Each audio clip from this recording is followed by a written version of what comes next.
Picture, for a moment, the ancient hills of Wales, shrouded in mist, where the whispers of centuries past still drift on the gentle breeze. A land of deep valleys and towering peaks, where time seems to slow, and the echoes of old stories linger like the scent of damp earth after a soft rain. In this timeless landscape, a quiet story unfolds, one of a dream of unity, a vision of a land brought together under a single, native hand. A dream that, for a precious time, seemed within reach, only to recede into the mists of history. Tonight, in this journey, we will gently explore the life of Llywelyn ap Gruffydd, often known as Llywelyn the Last, a prince whose ambition and spirit briefly illuminated the path to a united Wales. The exploration will reveal how one man sought to weave together the fragmented threads of his homeland, to stand as a beacon for a people yearning for their own voice. As the ancient stones of Wales stand silent under the night sky, Llywelyn is remembered, not with the clamor of battle, but with a quiet appreciation for a spirit that sought to shape destiny. So, before you settle in, please take a moment to like the video and subscribe, and let me know in the comments where you're tuning in from and what time it is for you. It's always intriguing to see who's joining us from around the world. Now, dim the lights. Perhaps light an incense or two for that soothing fragrance. And let's ease into tonight's journey together.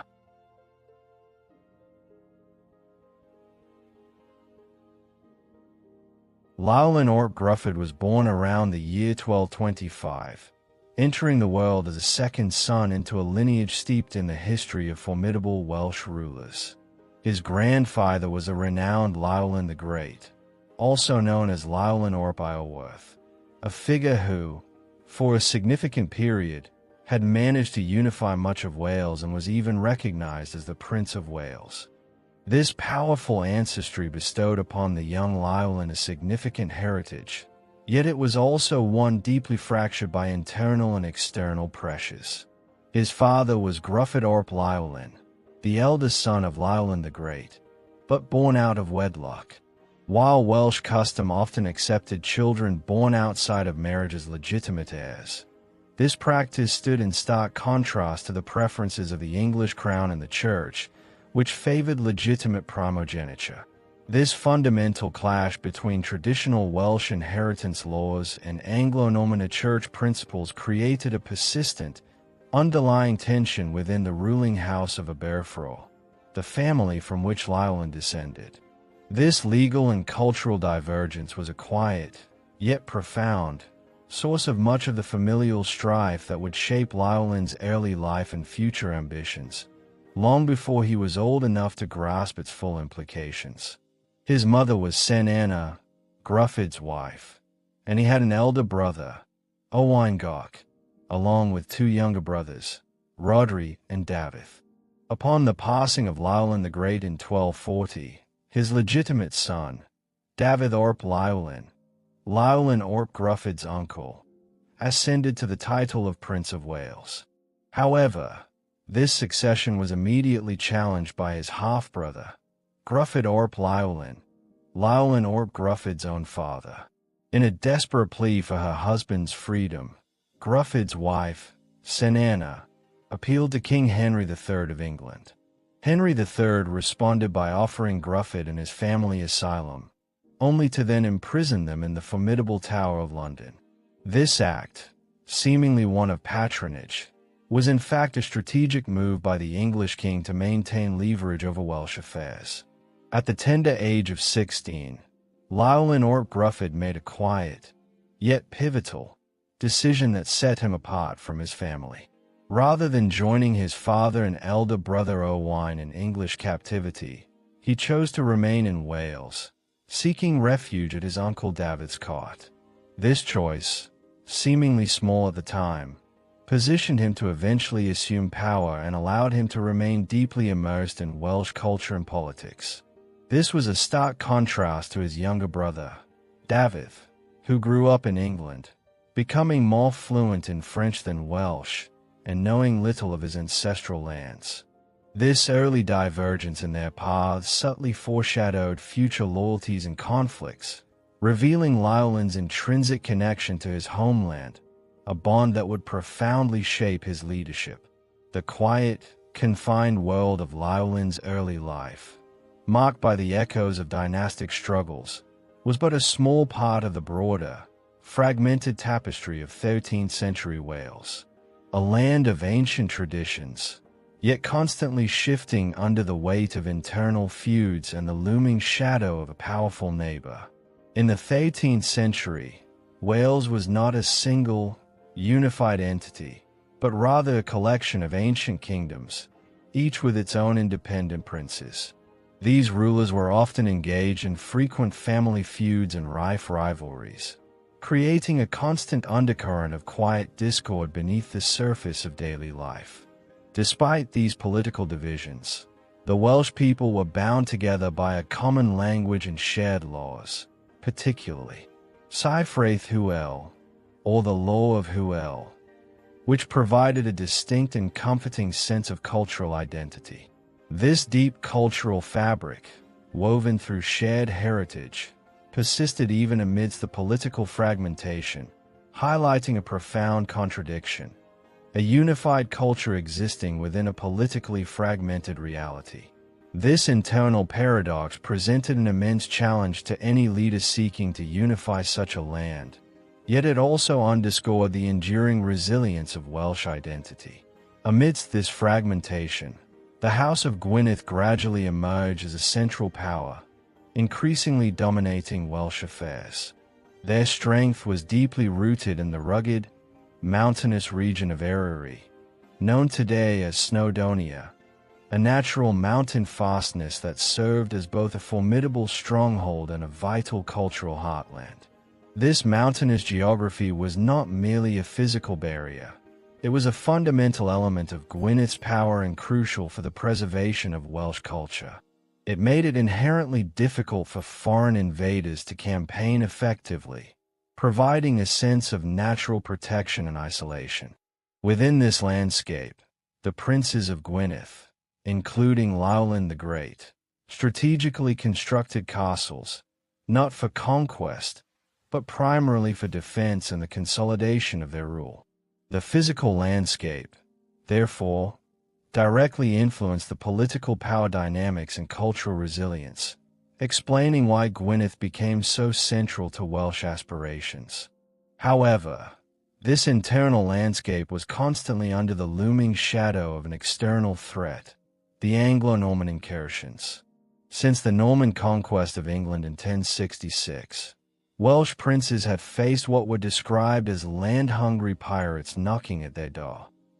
The 13th century saw a continuation of these Anglo-Norman pressures, with the establishment of marcher lordships along the border, creating a persistent and growing external challenge. Paradoxically, this very external threat, while a direct challenge to Welsh autonomy, inadvertently served as a catalyst for the strengthening of a collective Welsh identity. The shared struggle against a common foe subtly encouraged a collective consciousness, a quiet understanding that despite internal feuds, they were a distinct people. This crucial cause-and-effect relationship meant that the force seeking to subjugate Wales also, in a quiet way, helped to define and unify it against that very threat, laying the groundwork for Llywelyn's future role as a national leader. It was into this complex, fragmented, yet resilient Wales that Llywelyn or Gruffydd would step, ready to navigate the currents of rivalry and ambition, to begin his own quiet struggle for power and the elusive dream of a united homeland. Following the death of his uncle, Dafydd ap Llywelyn, in 1246, Llywelyn and his elder brother, Owain Goch, initially shared rule over Gwynedd uch Conwy, the land situated to the west of the Conwy River. This arrangement, however, was soon curtailed by the Treaty of Woodstock, an agreement reached with Henry III of England in April 1247. This treaty significantly diminished their realm, as Gwynedd is Conwy, also known as Perfedwlat, to the east of the Conwy, was ceded to Henry III's son, Edward, and other parts of Wales fell under direct English rule. This was a quiet, yet substantial, curtailment of Welsh autonomy, and it inadvertently created an immediate internal dynamic that Llywelyn needed to resolve to truly consolidate his power. By forcing Llywelyn and Owain to share a reduced realm, the treaty intensified their sibling rivalry, setting the stage for Llywelyn to decisively assert sole control. This seemingly negative external imposition indirectly led to a critical internal consolidation. The uneasy truce between Llywelyn and his brothers, particularly Owain Goch and Dafydd Gruffydd, soon deteriorated. Llywelyn's younger brother, Dafydd, sought a share of the inheritance, a request that was refused, leading to civil strife within the family. This internal discord culminated in June 1255, when Llywelyn faced his brothers, Owain and Dafydd, at the Battle of Bryn Derwin in Efyned, Gwynedd. This was not a grand, sprawling conflict, but a swift and decisive engagement, lasting no more than an hour. Llywelyn emerged victorious, capturing both Owain and Dafydd. This victory was more than just a family squabble.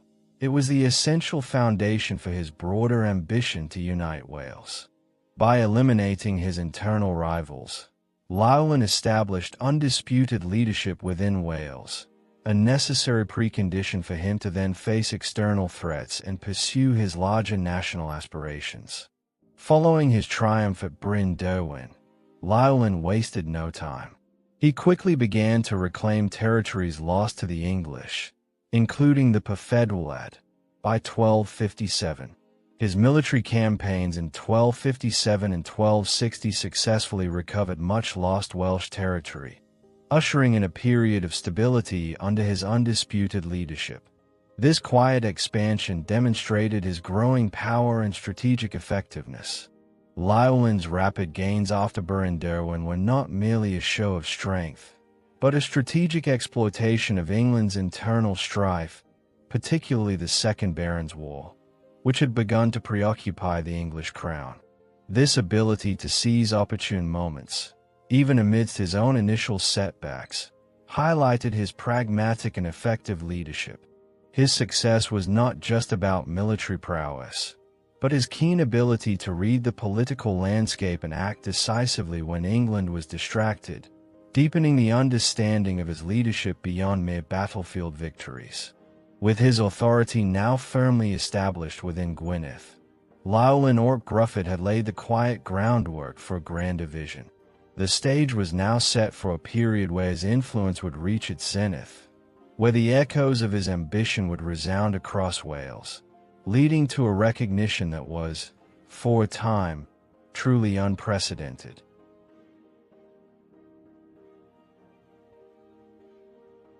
In the quiet aftermath of the Battle of Bryn Derwin in 1255, where Llywelyn had decisively asserted his dominance over his brothers, a new chapter began to unfold for Wales. With his internal rivals subdued, Llywelyn ap Gruffydd turned his gaze outward, towards the fragmented lands of his homeland and the ever-present shadow of English influence. This period, stretching from 1256 to 1267, would become a testament to his strategic acumen and a time of almost unbroken military success, subtly reshaping the political landscape of Wales. Llywelyn understood that true power lay not just in holding Gwynedd, but in extending his authority across the disparate Welsh lordships. He began a methodical campaign of expansion, reclaiming territories that had been lost to English control. By 1257, he had successfully reasserted Welsh authority over the Pyfedwlad, the lands east of the Conwy River, which had been ceded to Henry III's son, Edward, under the Treaty of Woodstock. This was more than a mere territorial gain. It was a symbolic reversal, a quiet reassertion of Welsh sovereignty in a region that had long felt the weight of English presence. His military campaigns in 1257 and 1260 were not fleeting skirmishes, but deliberate, effective movements that recovered significant Welsh territory. ushering in a period of stability under his now undisputed leadership. The timing of Llywelyn's resurgence was, in many ways, a quiet stroke of fortune. England, his powerful neighbor, was increasingly preoccupied with its own internal turmoil. The Second Barons' War, a simmering conflict that would eventually erupt into open rebellion against King Henry III, provided Llywelyn with a crucial window of opportunity. While English attention was diverted by the struggles between the crown and its rebellious barons, Llywelyn moved with a calm determination, expanding his control across North and Mid Wales. He exploited the weakness of the English crown and the disunity among the marcher lords, those powerful Anglo-Norman magnates who held lands along the Welsh border, to his distinct advantage. As Llywelyn's influence grew, so too did his ambition for a unified Wales. By 1258, his position was so strong that other native Welsh princes, with a notable exception of Gruffydd ap Gwynwynwyn, found themselves compelled to transfer their homage from the English king to Llywelyn. In that same year, Llywelyn took a momentous step, one that resonated deeply with the aspirations of his people. He formally declared himself the Prince of Wales, decisive. This was not merely a title. It was a profound statement of national identity and a claim to paramount authority over all of Wales, a vision that had been nurtured by his grandfather, Llywelyn the Great. This declaration, made amidst the quiet hum of his expanding power, marked him as a unique figure in Welsh history, the sponsor of the first true experiment in Welsh statehood. Llywelyn's strategic brilliance extended beyond the battlefield. He understood the intricate dance of medieval diplomacy and recognized the value of alliances. His involvement in English affairs during the Second Barons' War, particularly his alliance with Simon de Montfort, a prominent leader of the baronial opposition to Henry III, proved to be a pivotal move. This alliance, though viewed with apprehension by the English crown, offered Llywelyn a powerful lever in his negotiations. The culmination of this diplomatic maneuvering came with the Treaty of Bedtime, signed on June 19, 1265. This agreement, forged between Llywelyn ap Gruffydd and Simon de Montfort, was a quiet triumph for Welsh aspirations. Under its terms, Llywelyn capitalized on the ongoing civil war in England to secure highly advantageous conditions. Simon de Montfort formally recognized Llywelyn's title and status as Prince of Wales, acknowledging his suzerainty over the Welsh nobility.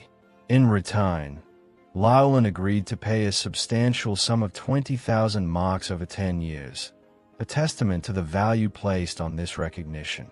The treaty also promised Llywelyn further lands and castles along the English border, including Maud, Hwden, Ellesmere, and Montgomery, further solidifying his territorial gains and influence. This agreement, though made with a rebellious English baron, was a significant step towards formal, external validation of Llywelyn's claim to the Principality of Wales. Even after Simon de Montfort's death at the Battle of Evesham in August 1265, a battle in which Llywelyn wisely took no part, Llywelyn did not falter. He swiftly launched further campaigns, aiming to consolidate his bargaining position before King Henry III could fully recover from the baronial rebellion. He routed the combined armies of Hamo Lestrange and Maurice Fitzgerald in North Wales, and then decisively defeated Roger Mortimer's forces near Montgomery. These quiet, yet impactful, victories, coupled with the backing of the papal legate Buono, compelled Henry III to open negotiations with the Welsh prince. Llywelyn's path to recognition was paved with careful strategy, opportune timing, and a deep understanding of the shifting political currents.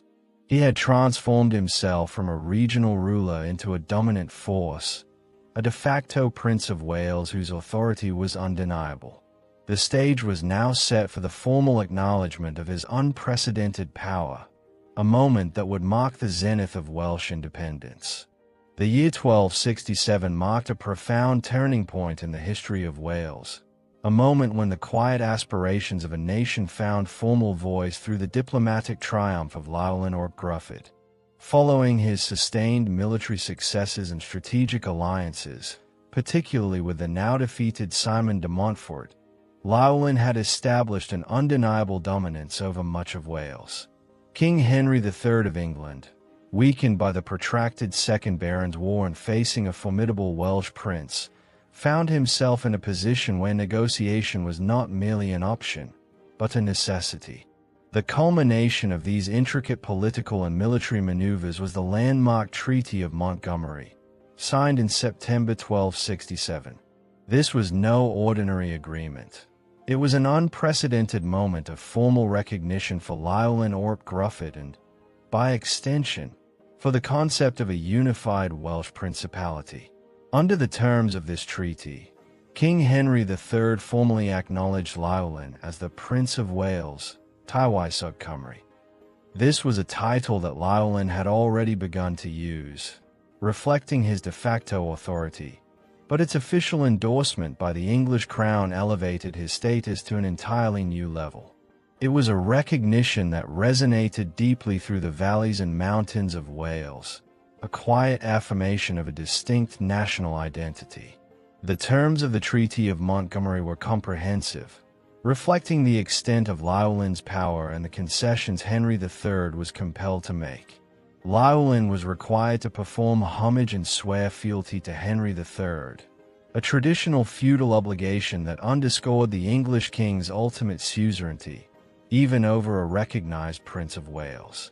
This act of homage took place at Llywelyn, near Montgomery, a symbolic location that emphasized the delicate balance of power. In addition to this ceremonial acknowledgement, Llywelyn agreed to pay a substantial sum to the English crown. While some accounts mention 24,000 marks, others specify 30,000 marks in sterling, to be paid in installments.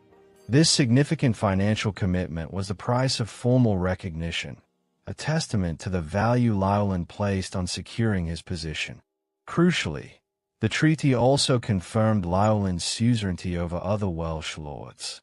This meant that the lesser Welsh princes, who had previously owed direct allegiance to the English king, would now pay homage to Llywelyn. This consolidation of authority was a vital step towards Llywelyn's vision of a truly unified Wales, bringing a degree of internal coherence that had long eluded the fragmented Welsh kingdoms. The map of Wales after the Treaty of Montgomery vividly illustrated this shift in power. It showed Gwynedd as Llywelyn's core principality, surrounded by territories he had conquered, and further encompassing lands whose lords were now his vassals, all distinct from the lordships held by Marcher barons and the King of England directly. This was a quiet, yet profound, redrawing of the political boundaries, reflecting Llywelyn's unprecedented reach. The significance of the Treaty of Montgomery cannot be overstated. It marked the absolute high point of Llywelyn's power and represented a unique moment of diplomatic triumph for Wales. For the first time, a native Welsh ruler was formally acknowledged by the English crown as the Prince of Wales, with a recognized authority over a substantial portion of the country. This agreement was even confirmed by the papacy in Rome, lending it an international legitimacy that further solidified Llywelyn's standing. The treaty allowed Llywelyn to purchase the homage of the one outstanding native prince, Medard Rhys of Deheubarth, for an additional 5,000 marks, further cementing his comprehensive authority.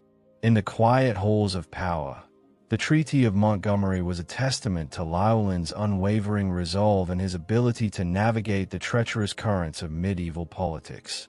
It was a moment when the dream of a united Wales, under a native prince, seemed to settle gently into reality.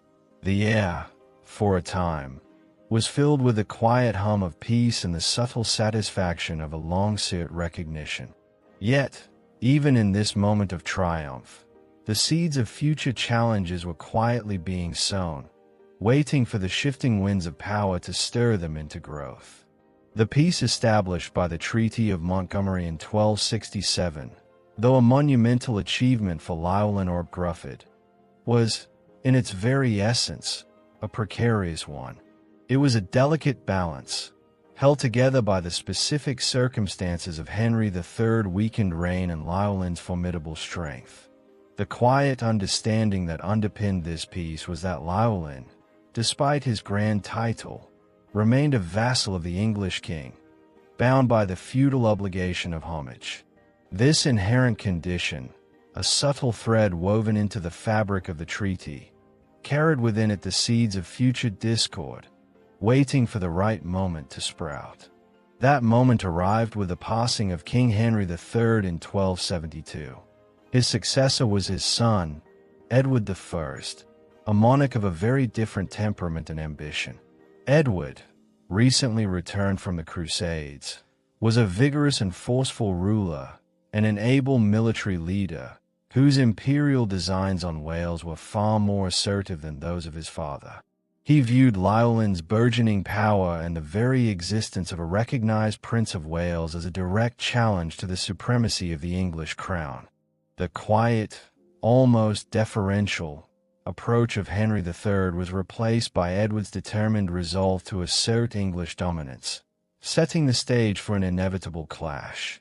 Almost immediately upon Edward's ascension, relations between the English crown and Llywelyn began to deteriorate. The peace, once so carefully constructed, started to fray at the edges. A key point of contention revolved around Llywelyn's refusal to perform homage to the new English king. Llywelyn, citing legitimate safety concerns, repeatedly declined Edward's summons to come to Chester in 1275 to fulfill this feudal obligation. This refusal was not merely an act of defiance. It was rooted in a deeper dissatisfaction over mounting difficulties along the border, where Edward was perceived to be contravening treaty terms by applying English law instead of Welsh law to disputed matters. Adding to the growing friction was Edward's deliberate policy of harboring Welsh defectors, particularly Llywelyn's own younger brother, David ap Gruffydd, and Gruffydd ap Gwynwynwyn of Powys. These figures, discontent with their positions or seeking greater advantage, found refuge and protection at the English court, providing Edward with convenient levers to undermine Llywelyn's authority within Wales. The presence of these rivals, whispering in Edward's ear, created a constant undercurrent of suspicion and resentment. Further complicating the fragile peace were ongoing disputes with the powerful marcher lords, whose territories bordered Llywelyn's principality. These lords, often acting with a degree of independence, engaged in conflicts over land and allegiance, such as the dispute with Gilbert de Clare concerning a Welsh nobleman in Glamorgan, which led to the construction of Caerphilly Castle. These local skirmishes, though seemingly minor, contributed to the overall instability and provided Edward with additional pretexts to intervene in Welsh affairs. Perhaps one of the most personal provocations for Edward was Llywelyn's planned marriage to Eleanor de Montfort, the daughter of Simon de Montfort. While this alliance had been contracted as far back as 1265, during the height of Simon's rebellion against Henry III, Edward viewed it as a significant threat. Eleanor's family represented a lingering challenge to the English crown, and Llywelyn's connection to them was seen as a deliberate act of defiance, a quiet assertion of independence that Edward would not tolerate. Llywelyn's intransigence and lack of caution in challenging the revived power of the English monarchy, as some historians have noted, ultimately proved to be a dangerous gamble. His repeated refusals to perform homage and his perceived defiance culminated in Edward's decisive action. In November 1276, Edward I formally declared Llywelyn a rebel. While Edward's initial objective may have been to simply bring a recalcitrant vassal to heel rather than to embark on a full-scale conquest, this declaration marked the definitive end of the precarious peace. The quiet tension that had been building for years now threatened to erupt into open conflict, a storm gathering on the horizon that would soon engulf Wales in its final, desperate struggle for independence. The stage was now set for the Iron King's shadow to fall heavily upon the land of the dragon.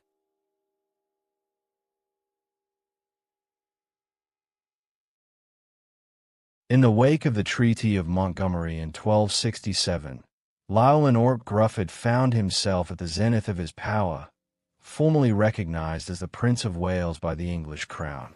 This unprecedented acknowledgement allowed him a brief, quiet period to consolidate his authority within the territories that now comprised his principality. He sought to establish a stable and unified Welsh state, a dream that had eluded his predecessors for centuries. This consolidation involved not only administrative efforts but also the subtle assertion of his suzerainty over other Welsh lords, who now owed him homage rather than the English king directly. The map of Wales, for a time, reflected a more coherent Welsh entity under Llywelyn's leadership, a testament to his strategic brilliance and diplomatic acumen. However, the very foundation of this piece was inherently fragile, built upon the shifting political landscape of the British Isles. The quiet understanding that Llywelyn remained a vassal of the English king, obligated to perform homage, was a constant, underlying tension. This delicate balance was irrevocably disturbed with the passing of King Henry III in 1272 and the ascension of his son, Edward I, to the English throne. Edward was a monarch of a distinctly different mold than his father. Having recently returned from the Crusades, he was a vigorous and forceful ruler and an able military leader, imbued with a strong sense of royal prerogative and an ambitious vision for his realm. His imperial designs on Wales were far more assertive and uncompromising than those of Henry III. Edward I viewed Llywelyn's burgeoning power, and indeed the very existence of a recognized Prince of Wales, as a direct challenge to the supremacy of the English crown. The quiet, almost deferential, approach of his father was replaced by Edward's determined resolve to assert English dominance over Wales. He saw Llywelyn not as a legitimate prince to be negotiated with, but as a recalcitrant vassal who needed to be brought firmly to heel. This shift in English policy marked a rapid deterioration of Anglo-Welsh relations, transforming a precarious peace into a period of escalating friction. Edward's strategy was systematic and deliberate. He initiated what could be described as a punitive expedition of political and legal pressure, designed to challenge Llywelyn's authority and undermine the terms of the Treaty of Montgomery.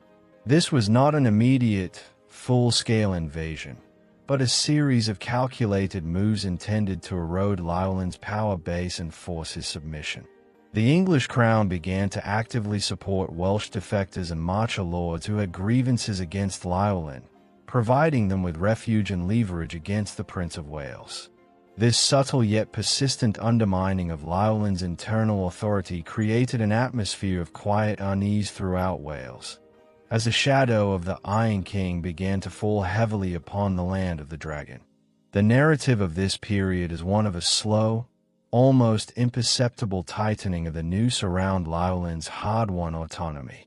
Edward's ambition, coupled with his military prowess and unwavering determination, set a new, hostile dynamic in motion. The peace, once a beacon of hope for Welsh independence, now seemed to shimmer with an ominous fragility, hinting at the storm that was quietly gathering on the horizon.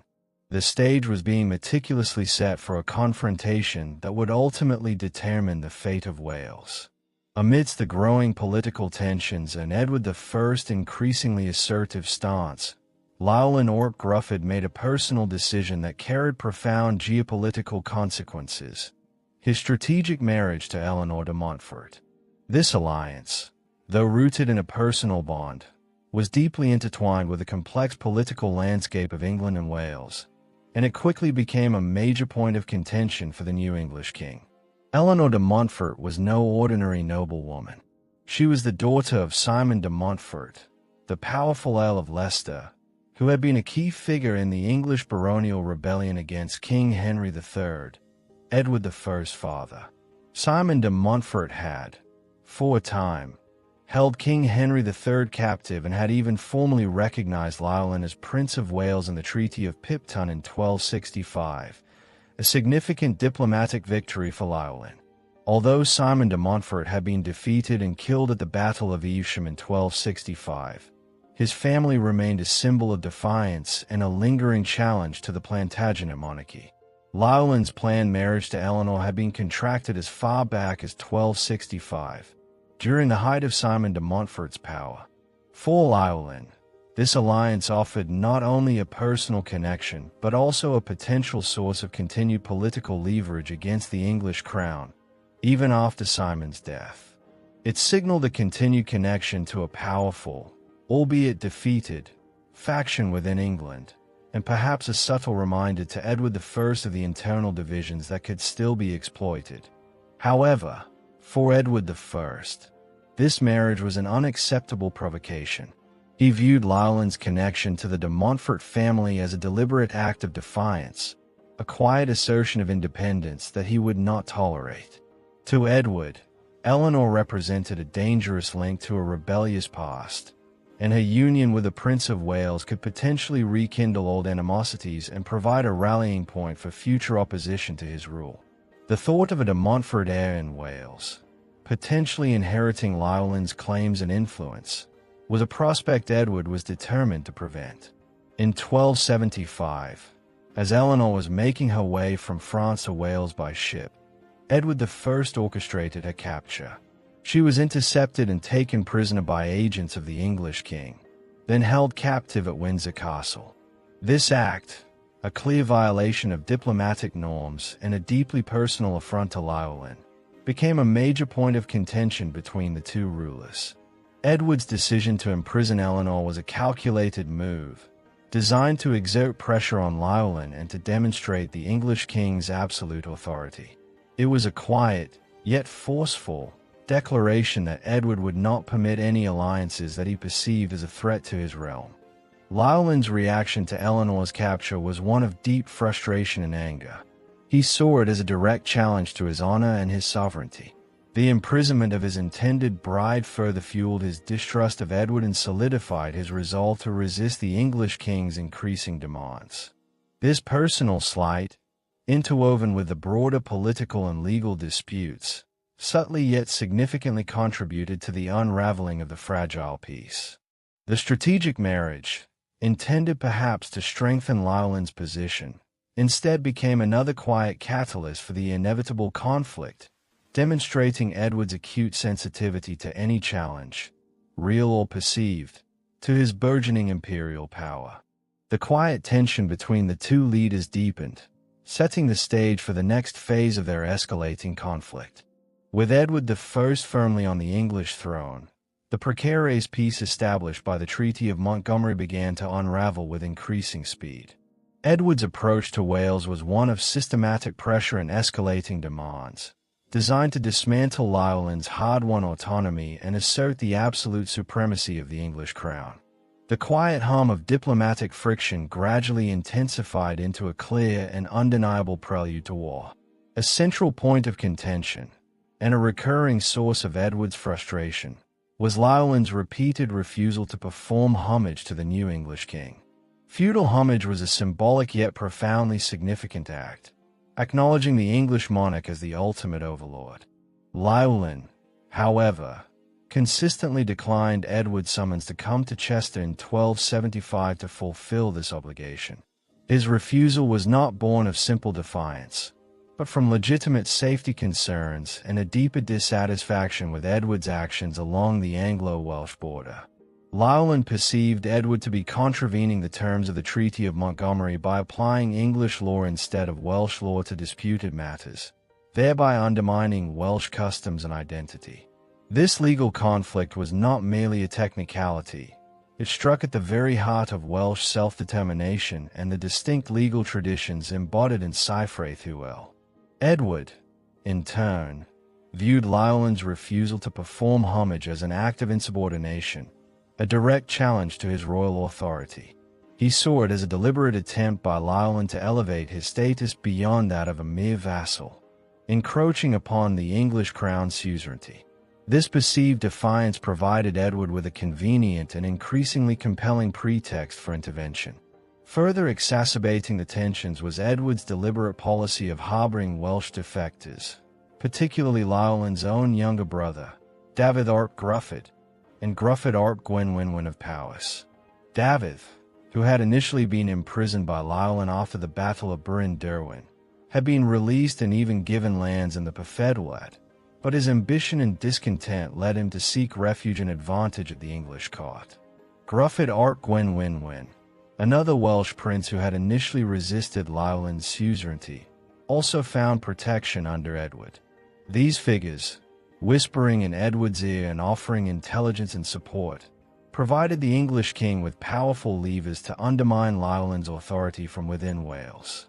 Their presence at the English court created a constant undercurrent of suspicion and resentment, fueling Llywelyn's distrust and reinforcing his belief that Edward was actively seeking to destabilize his rule. The culmination of these increasing demands and provocations came in November 1276, when Edward I formally declared Llywelyn a rebel. This declaration was a decisive turning point. While Edward's initial objective may have been to simply bring a recalcitrant vassal to heel rather than to embark on a full-scale conquest, this formal declaration marked the definitive end of the precarious peace that had existed since the Treaty of Montgomery. The quiet tension that had been building for years now threatened to erupt into open conflict, a storm gathering on the horizon that would soon engulf Wales in its final, desperate struggle for independence. The stage was now set for the Iron King's shadow to fall heavily upon the land of the dragon, ushering in a period of direct military confrontation that would forever alter the course of Welsh history. The subtle shifts in power dynamics had given way to an overt challenge, and the echoes of impending war began to resonate across the valleys and mountains of Wales.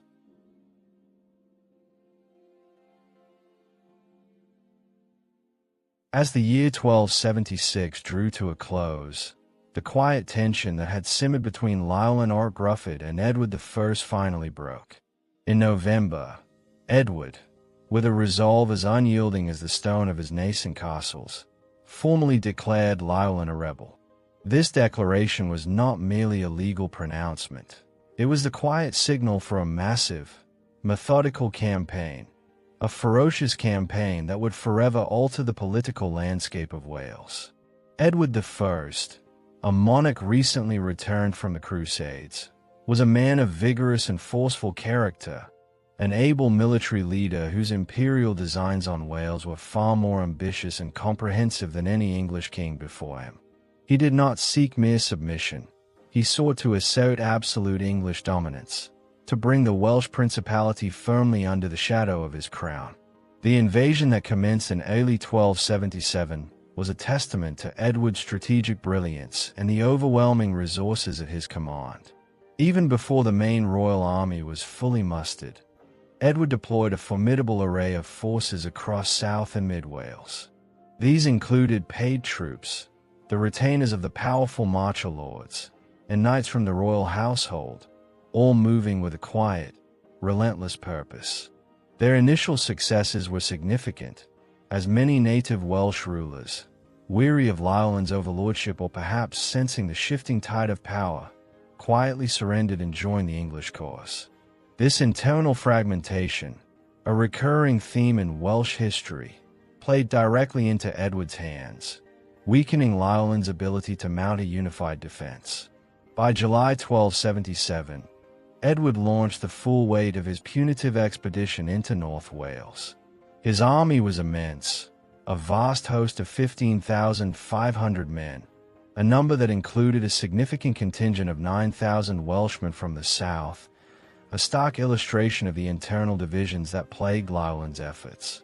This army, raised through a traditional feudal summons, moved with a methodical precision from Chester, establishing camps first at Flint and then at Rydlan and Deganwy. Their advance was not merely a march. It was a systematic campaign of attrition, designed to inflict significant damage to the areas it advanced through, quietly eroding the Welsh capacity for resistance. The very land, once a natural defense, now bore the quiet scars of this relentless progress. Adding another layer to Edward's comprehensive strategy was the coordinated naval support provided by a fleet from the Cinque Ports. This maritime presence allowed Edward to control the coastal areas, disrupt Welsh supply lines, and facilitate the movement of his own forces and provisions, effectively creating a quiet, yet inescapable, encirclement. The construction of new royal castles at strategic locations like Flint and Rydlan was an integral part of this long-term vision. These were not merely temporary fortifications. They were to be permanent symbols of English authority, designed to hammer home his dominance and police the newly conquered territories, ensuring that Welsh resistance would be met with an unyielding, fortified presence.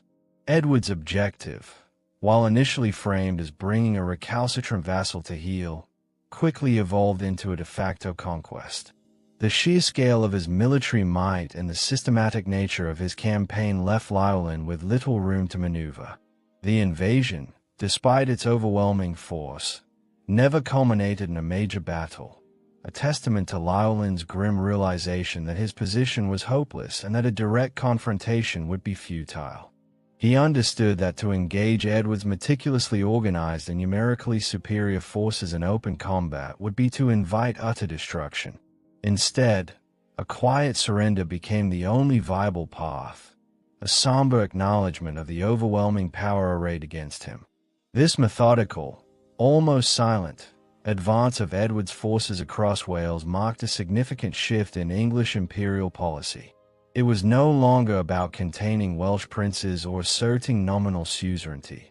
It was about direct annexation, about dismantling the very structures of Welsh independence. The quiet determination of Edward I, coupled with his strategic foresight and overwhelming resources, had set in motion a chain of events that would lead to the profound subjugation of Wales, a process that began with a relentless, unhurried march of his Iron Army. The echoes of their footsteps, though distant, still resonate with the quiet finality of a dream deferred. As Edward I's formidable army advanced with methodical precision across Wales in 1277, Llywelyn ap Gruffydd found himself in an increasingly untenable position, facing not only an external onslaught but also the quiet erosion of his internal support.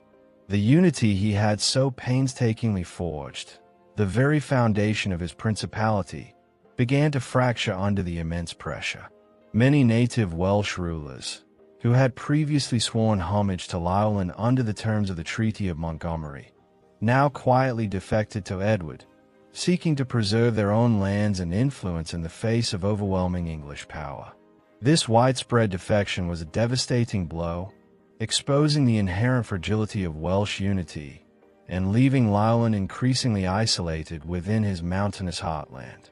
Edward's campaign was a masterclass in strategic warfare, focusing not just on direct confrontation, but on a systematic dismantling of Llywelyn's ability to resist. His forces moved swiftly to capture key territories, most notably Anglesey, the fertile island off the coast of Gwynedd. The seizure of Anglesey was a particularly crippling blow, as the island was a vital agricultural hub, often referred to as the Granary of Wales. By capturing it and seizing its harvest, Edward effectively initiated a quiet, yet devastating, economic blockade against Llywelyn. This act of economic warfare was designed to starve Llywelyn and his remaining forces into submission, cutting off their food supply and slowly draining their will to fight. The quiet hum of daily life in Gwynedd would have been replaced by the gnawing anxiety of scarcity, a subtle but pervasive form of pressure. With Anglesey secured and his supply lines severely hampered, Llywelyn found himself increasingly confined to the rugged, mountainous region of Snowdonia, his traditional mountain fastness. While Snowdonia had historically served as a formidable natural stronghold, its isolation now became a vulnerability. Edward's strategy was to blockade Llywelyn within this natural fortress, preventing him from foraging for supplies or launching effective counteroffensives. The English army, though not engaging in major battles, maintained a relentless presence, slowly tightening the noose around Llywelyn's remaining territory. This quiet, persistent pressure, coupled with the internal defections, expose what historians would later describe as the military ineffectiveness and political irresolution of Llywelyn and his allies. It was not a failure of courage, but a grim reality of facing an adversary with vastly superior resources and a more unified command. The defection of Llywelyn's own younger brother, Dafydd ap Gruffydd, and Gruffydd ap Gwynwynwyn of Powys, who had sought Edward's protection, further compounded Llywelyn's woes. These former allies and family members now served as guides and intelligence sources for the English, providing Edward with intimate knowledge of the Welsh terrain and Llywelyn's vulnerabilities. Their presence at the English court, and their active participation in the campaign against Llywelyn, was a quiet betrayal that deepened the sense of isolation and despair within the Welsh ranks. It underscored the bitter truth that even within his own family, Llywelyn faced divisions that Edward was all too eager to exploit. As the campaign wore on, the quiet devastation spread across the Welsh landscape. Fields lay fallow, harvests were lost, and the subtle rhythms of daily life were disrupted by the constant presence of English forces. The lack of decisive battles did not diminish the impact. Rather, it highlighted the overwhelming nature of Edward's strategy. Llywelyn, observing the relentless advance, the dwindling resources, and the growing disunity among his people, came to the grim realization that his position was hopeless. To continue the fight would only prolong the suffering of his people and lead to an even more catastrophic outcome. The quiet strength that had defined his earlier triumphs now gave way to the somber necessity of seeking terms, a painful acknowledgement that the dream of a truly independent Wales, for now, had receded into the mists. The stage was now set for a peace, but one born of subjugation, a quiet surrender to the iron will of the English king. The relentless pressure of Edward I's 1277 invasion, coupled with the quiet erosion of Llywelyn's support and resources, culminated in a moment of profound subjugation for the Prince of Wales. In November 1277, Llywelyn ap Gruffydd was compelled to sign the Treaty of Montgomery, an agreement that marked a stark and humiliating reversal of the gains he had achieved a decade earlier with the Treaty of Montgomery. This was not a negotiation between equals, but a dictated peace, reflecting the overwhelming dominance of the English crown. The terms of this treaty were designed not merely to bring a rebellious vassal to heel, but to systematically dismantle the very foundations of Welsh autonomy and ensure that no native Welsh prince would ever again pose such a significant challenge to English authority. Under the harsh provisions of the Treaty of Montgomery, Llywelyn's power was severely curtailed, reduced to a mere shadow of its former self. He was confined to a significantly diminished territory, primarily Western Gwynedd, a small fraction of the expansive principality he had once commanded. This geographical restriction was a physical manifestation of his diminished political standing, a quiet enclosure of his once far-reaching influence. The Perfedwlad, the fertile lands east of the Conwy River that Llywelyn had so painstakingly reclaimed and which had been a key point of contention with Edward, was now formally ceded to the English king or his allies. This loss was not just territorial. It was a symbolic blow, representing the unraveling of Llywelyn's vision for unified Wales. Perhaps the most poignant aspect of the treaty was the fate of Llywelyn's hard-won title, Prince of Wales, Tantalizingly Cymru.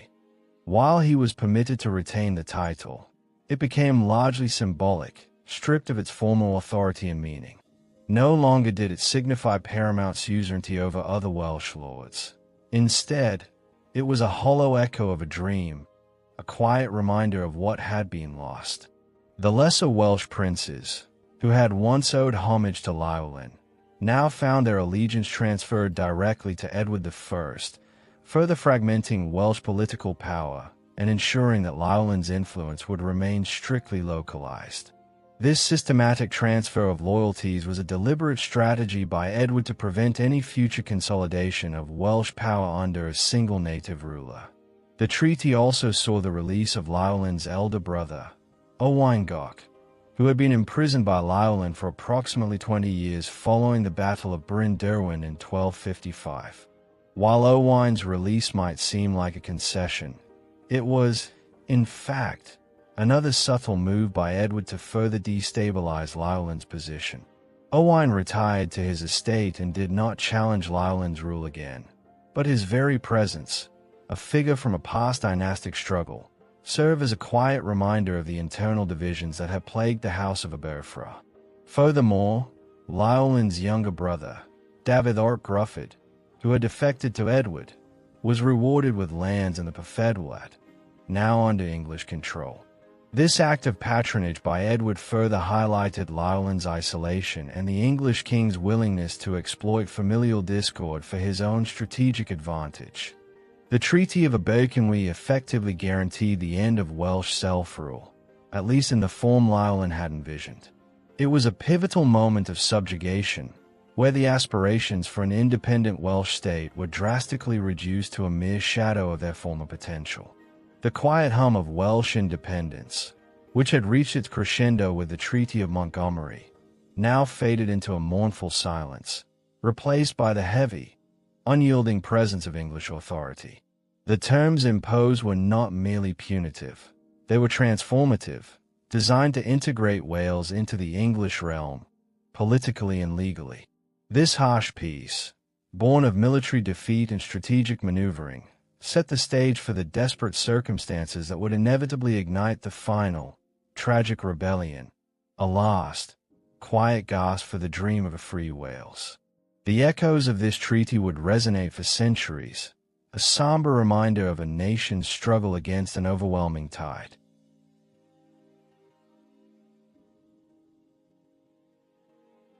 The fragile peace that had settled over Wales following the Treaty of Montgomery was, at its heart, a deceptive calm. Beneath the surface, a deep current of resentment against English rule continued to flow, quietly gathering strength. This simmering discontent found its unexpected spark in the actions of Llywelyn's own younger brother, Dafydd ap Gruffydd. Dafydd, who had once sought refuge and reward from Edward I, had grown increasingly discontent with his position and the perceived inadequacy of the lands and influence granted to him by the English king in the Pyfedwlad.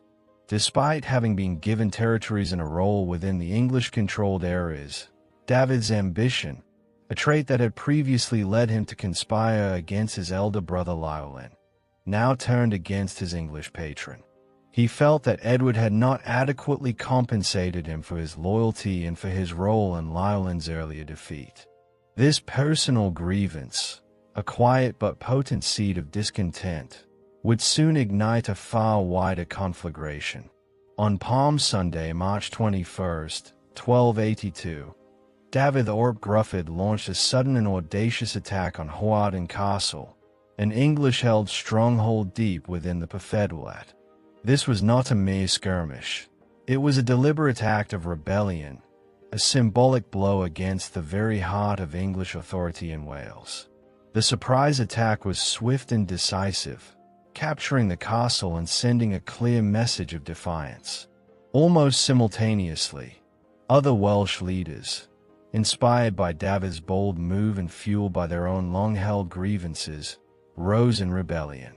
Attacks were launched on other English-held castles, including Rhuddlan Castle, which had been a key English stronghold since Edward's earlier campaign. The quiet discontent that had permeated Welsh society now erupted into open revolt, spreading rapidly across the land. This was no longer just a personal dispute or a localized uprising. It quickly transformed into a widespread national struggle for Welsh independence. The underlying cause was a profound resentment against the imposition of English law and customs, which were seen as a direct assault on Welsh identity and the ancient legal traditions of Cyfraith Hywel. For generations, Welsh society had been governed by its own distinct laws, which differed significantly from English common law, particularly in matters of inheritance and land tenure. Edward's systematic efforts to replace Welsh legal practices with English ones were deeply unpopular, perceived as a form of cultural subjugation that threatened the very fabric of Welsh life. The rebellion, therefore, became a desperate fight to preserve a way of life, a cultural heritage, and a sense of nationhood that felt increasingly under siege. The speed and scale of the uprising caught Edward I by surprise. He had believed that his earlier conquest and the Treaty of Montgomery had effectively pacified Wales, reducing Llywelyn to a manageable vassal and integrating the rest of the country into his realm. The fact that the rebellion was initiated by Gruffydd, a Welsh prince he had cultivated and rewarded, was a particularly bitter irony. Edward's initial objective had been to bring a recalcitrant vassal to heel, but now he faced a full-blown national uprising, a challenge to his imperial authority that was far more extensive and deeply rooted than he had anticipated. The quiet embers of Welsh resistance, fanned by Gruffydd's unexpected actions, had burst into a roaring flame, compelling Llywelyn to make a fateful decision that would determine the ultimate destiny of Wales. The stage was now set for the final, desperate act in the long struggle for Welsh self-determination. The outbreak of the 1282 rebellion, spearheaded by his younger brother Gruffydd, presented Llywelyn ap Gruffydd with a profound and agonizing dilemma. It is crucial to understand that Llywelyn was not involved in the planning or initiation of this uprising. After the humiliating terms of the Treaty of Montgomery in 1277, his power had been severely curtailed, confining him to a much-reduced territory in western Gwynedd, and his title of Prince of Wales had become largely symbolic. He had, for all intents and purposes, been brought to heel by Edward I, and his immediate focus was likely on preserving what little autonomy remained and rebuilding his shattered principality. Yet, the widespread nature of the rebellion, fueled by a deep-seated resentment against English occupation and the imposition of foreign laws, created an irresistible pull. Despite his initial distance from the rebellion's genesis, Llywelyn felt an undeniable compulsion to support his brother and, more importantly, the burgeoning national uprising. This was not merely a matter of familial loyalty, though that undoubtedly played a part. It was a recognition of a broader, existential threat to Welsh identity. The conflict quickly transformed into Llywelyn's war, not because he sought it, but because the Welsh people, in their desperate struggle, looked to him as their natural leader, the last true Prince of Wales. For Llywelyn, this was a desperate struggle for the very existence of Welsh identity and the preservation of their traditional laws, particularly Cyfraith Hywel. Edward I's totalizing conquest and cultural subjugation went beyond mere territorial control. It aimed to dismantle the distinct legal, social, and cultural fabric of Wales. The imposition of English common law, with its different customs and principles, was seen as an insidious erosion of everything that made Wales unique.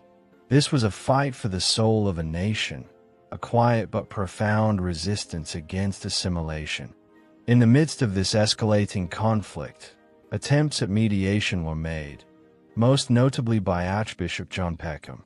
Peckham, acting on behalf of Edward I, sought to negotiate a peaceful resolution, offering Llywelyn terms that, from an English perspective, might have seemed reasonable. However, Llywelyn steadfastly refused to surrender Wales. His refusal was not an act of stubborn pride, but a deep-seated conviction that the very essence of Welsh nationhood was at stake. To accept Edward's terms would mean a complete abandonment of the dream of an independent Wales, a betrayal of the cultural and legal heritage he had fought so hard to preserve. The negotiations failed because the fundamental objectives of the two leaders were irreconcilable. Edward sought absolute dominion, while Llywelyn fought for the survival of a distinct Welsh identity. The decision to join the rebellion was a fateful one, transforming Llywelyn from a subdued prince into the reluctant leader of a desperate national resistance. He understood the overwhelming odds he faced against the formidable might of Edward I, the Iron King. Yet, the call of his people, the threat to their ancient laws and customs, and the inherent injustice of foreign rule compelled him to take up arms once more. This was a war of necessity, a final, quiet gasp for freedom against an encroaching tide. The echoes of ancient Welsh lineage, perhaps even the mythical Camber, son of Brutus, who was said to have founded the Welsh nation, would have resonated with the idea of defending an ancestral birthright, a deep-seated connection to the land and its heritage. Llywelyn's choice, therefore, was not merely a political calculation, but a profound commitment to the enduring spirit of his people, setting the stage for the final, tragic chapter of his life. With Llywelyn ap Gruffydd now fully committed to the rebellion, the conflict escalated into a desperate struggle against the overwhelming might of Edward I. The English king's response to this renewed Welsh defiance mirrored the systematic and devastating approach he had employed in the 1277 invasion. Edward's forces moved with ruthless efficiency, swiftly capturing key territories and seizing vital harvests, particularly in the fertile agricultural regions that sustained the Welsh population. This strategy of economic warfare, designed to starve the Welsh into submission, was as effective as direct military engagement, slowly but surely eroding the rebels' capacity to resist. The quiet hum of daily life in the Welsh countryside was replaced by the grim reality of scarcity and the constant threat of English patrols. Edward's military machine was formidable, a testament to his organizational prowess and the vast resources of the English crown.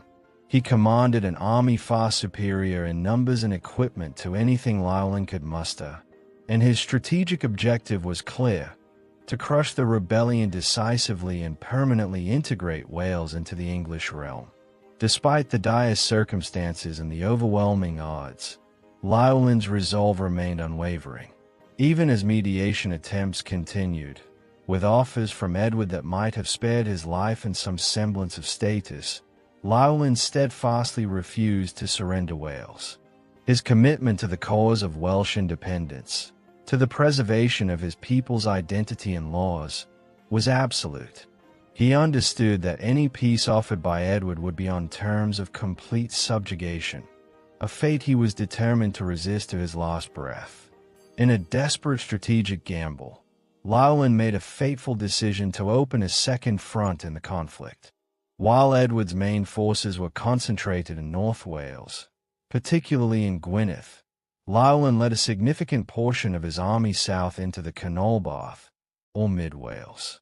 This move was intended to relieve pressure on Gwynedd, to draw English forces away from his heartland, and perhaps to rally support from other Welsh lords in the south who might still harbor aspirations of independence. It was a high-stakes maneuver, leaving his core territory, Gwynedd, under the command of his younger brother, David ap Gruffydd. This act of entrusting Gwynedd to David, despite their complex and often fraught history, underscored the desperate nature of the situation and the necessity of a united front, however fragile. Llywelyn's journey south was arduous, traversing the rugged terrain of Wales. He traveled across the formidable Derwin Mountains, moving into the lands of Gruffydd ap Gwynwynwyn, specifically the regions of Arwisley and Sedwain. This strategic movement aimed to disrupt English supply lines, engage smaller English garrisons, and potentially ignite further uprisings in areas that had been subdued.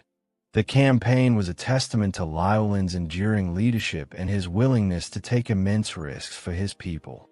However, the relentless pressure from Edward's forces, combined with the inherent difficulties of sustaining a prolonged rebellion against a vastly superior power, meant that time was running out. The quiet determination that had brought Llywelyn to this point now faced its ultimate test, as the final, tragic moments of his life and the long struggle for Welsh independence drew near. The echoes of his footsteps through the mountains were those of a prince making his last, desperate stand. The final, poignant chapter of Llywelyn ap Gruffydd's life unfolded on December 11th, 1282, in a quiet, unassuming place near Builth Wells, at what would become known as the Battle of Bridge, or simply Silmary. The circumstances surrounding his death are shrouded in a quiet ambiguity, a historical whisper that has persisted through the centuries. Unlike the grand, decisive battles that often mark the end of a great leader, Llywelyn did not fall in a sweeping, open confrontation. Instead, his end came in a minor, accidental skirmish, a cruel twist of fate in the midst of a larger war. Accounts suggest that Llywelyn was either tricked into a vulnerable position or ambushed by English forces. He had separated from his main army, perhaps to meet with local leaders or to scout the terrain, a common practice for a prince deeply involved in the tactical movements of his forces. It was during this isolated moment, on the banks of the Irfan River, that he encountered a small detachment of English soldiers. In the ensuing brief and chaotic encounter, Llywelyn was struck down by an English lancer, identified in some accounts as Stephen de Frankton. The soldier, unaware of the identity of his victim, had killed the Prince of Wales, the last independent native ruler of Wales, in a quiet, almost unnoticed moment amidst the broader conflict. The realization of who he had slain would only come later, as Llywelyn's body was identified. The death of Llywelyn Ort Gruffydd was a moment of profound and irreversible consequence. It virtually brought Welsh political independence to an end, marking the definitive close of an era. With their paramount leader gone, the organized resistance of the Welsh Principality crumbled. The dream of a united, independent Wales, which Llywelyn had so painstakingly nurtured and for which he had fought with unwavering resolve, faded into the mists of history. The immediate aftermath was swift and brutal.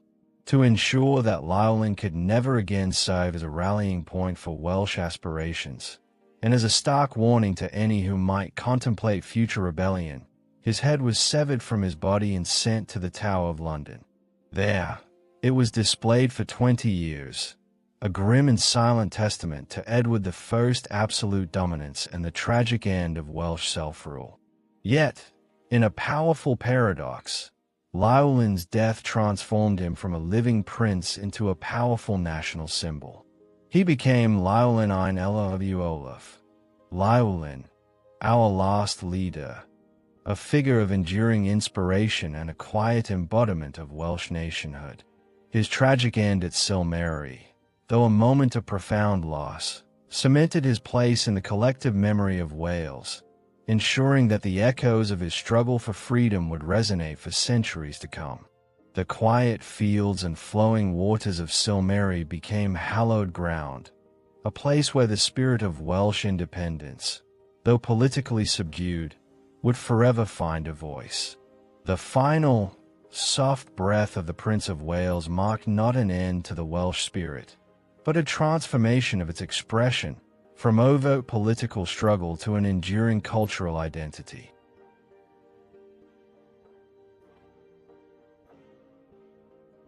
The quiet, mournful silence that fell over Wales following the death of Llywelyn Ort Gruffydd was not one of immediate surrender, but rather a brief, desperate gasp of continued defiance. In the immediate aftermath of his elder brother's fall, David Ort Gruffydd, the very spark that had ignited the 1282 rebellion, briefly proclaimed himself the Prince of Wales, Tantalizingly Cymru. This was a title he assumed in the face of overwhelming odds, a symbolic assertion of continuity in a moment of profound national crisis.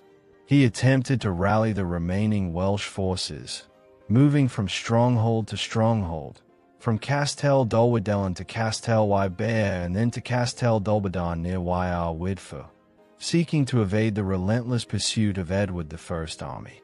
However, David's resistance was ultimately futile. The English king, now with Llywelyn removed from the equation, was determined to crush any lingering embers of Welsh independence with absolute finality.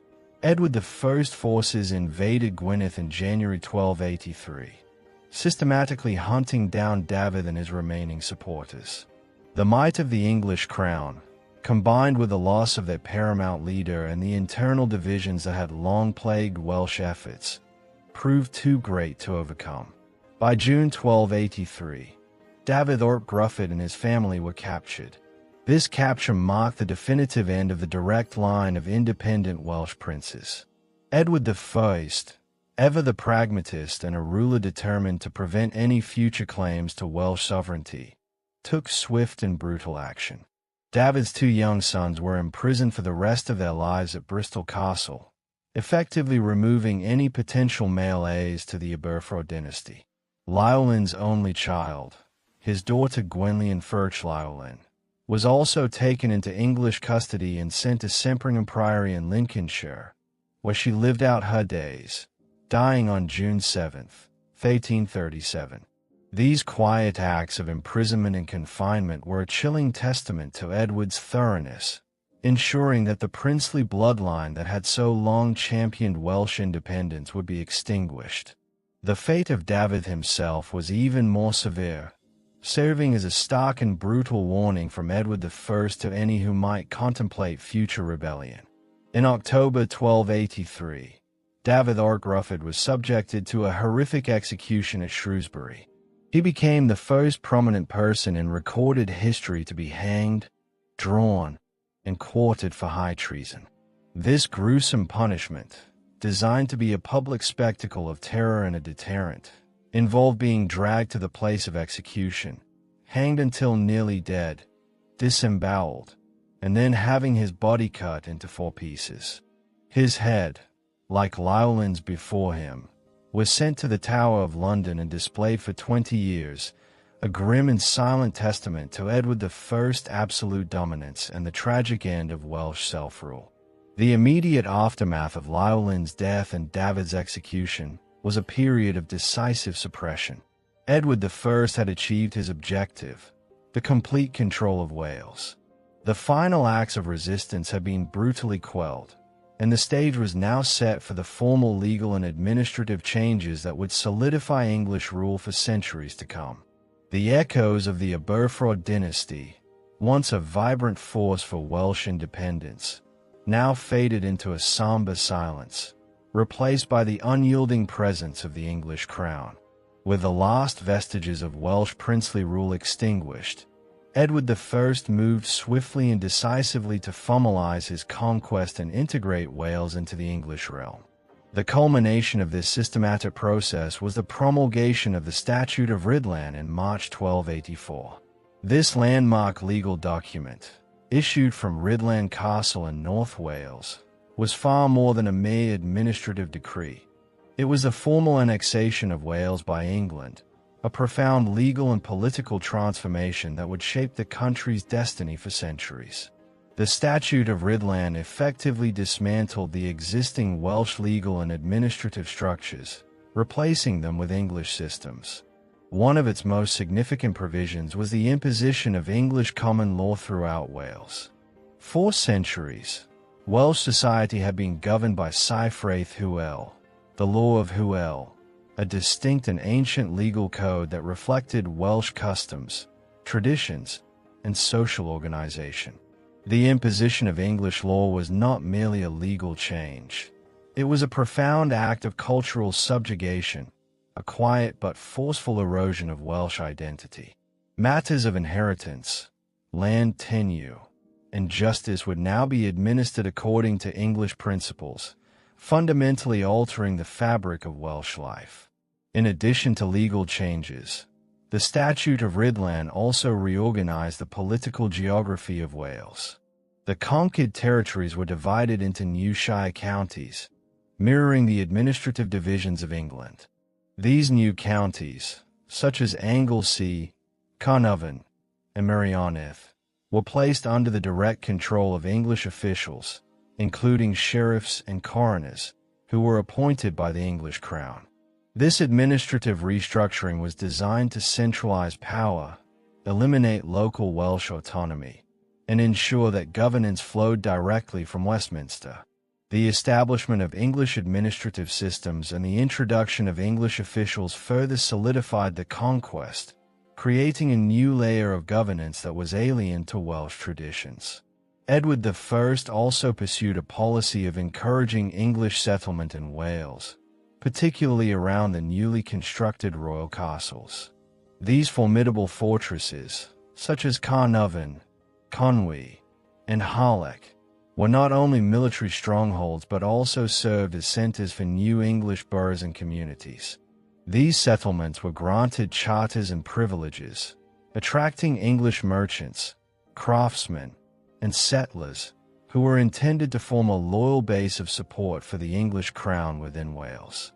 This quiet influx of English population and culture was another deliberate strategy to integrate Wales more fully into the English realm, creating pockets of English influence within the conquered land. The Statute of Rhuddlan marked the formal end of Welsh political independence. While Welsh identity and culture would persist, the ability of native Welsh princes to rule their own land and maintain their distinct legal systems was effectively brought to a close. Edward I's conquest was comprehensive, extending beyond military victory to a systematic legal and administrative absorption. The quiet hum of Welsh self-determination, which had reached its zenith under Llywelyn ap Gruffydd, now faded into a mournful silence, replaced by the heavy, unyielding presence of English authority. The echoes of this statute would resonate for centuries, a somber reminder of a nation's struggle against an overwhelming tide, and the beginning of a new chapter in Welsh history under the English crown. The conquest of Wales by Edward I and the tragic death of Llywelyn ap Gruffydd in 1282 marked the definitive end of independent Welsh princely rule. Yet, in a profound historical paradox, the loss of political sovereignty did not extinguish the spirit of Welsh nationhood. Instead, it paradoxically strengthened a distinct Welsh cultural identity. Llywelyn, the last native prince of Wales, was transformed from a living leader into a powerful national symbol, an enduring embodiment of the Welsh struggle for freedom and self-determination.